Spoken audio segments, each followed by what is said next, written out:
So one of the places to look for contracts is the government website, which is called Contract Finder.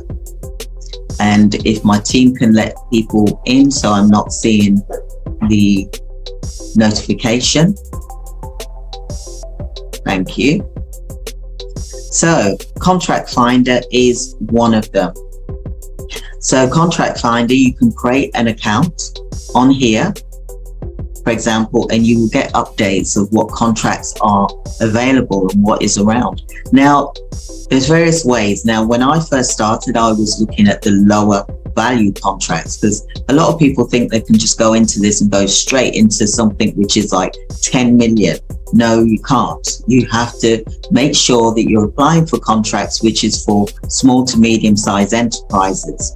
Now, what you also need to be thinking about is getting contracts with organizations as well that are already up and running, that have got contracts, that are willing to subcontract with you.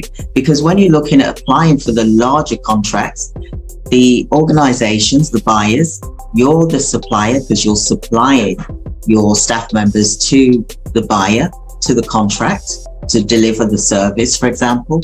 You need to be able to show that you can provide 3 references, that you've got a proven track record of delivering a service. And this is the same for when you're applying for CQC. If you have not had any managerial experience, you've not managed a care service, for example, before, then this is one way for you to get used to doing it without CQC registration.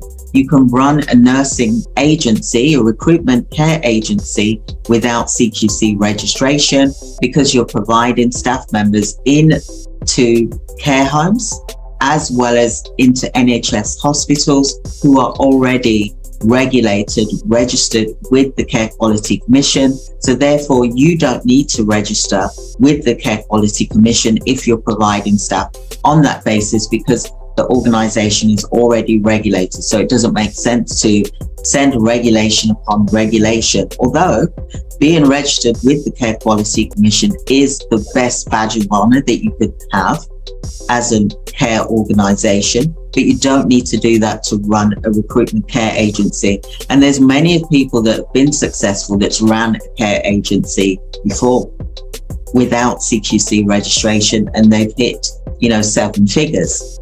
And you too can potentially hit 7 figures in your business, but you want to start off with 6 figures. So for example, your first year, you may want to do 580,000, for example, and then you will increase as each year goes on because you're diversifying, you're adding more staff, you're increasing your turnover, but also you're increasing the services that you're providing as well. Okay, so think about the contracts. Like when I first started, I was looking at the lower value contracts, and then I was building up to the point of 5,000 hours a week, for example. And that's what you can do as well. So on Contract Finder, they do lower value contracts as well as higher value contracts. So try and look for value contracts which are under, say, 118,000, for example. And then when you want to go for the higher one, then go for ones for 118,000 or more, providing that it says suitable for SME. Then there's no reason why you can't apply for that contract as well. So just bear that in mind. I was doing multiple small contracts, and that built up to me having a large turnover, for example, and same for clients as well.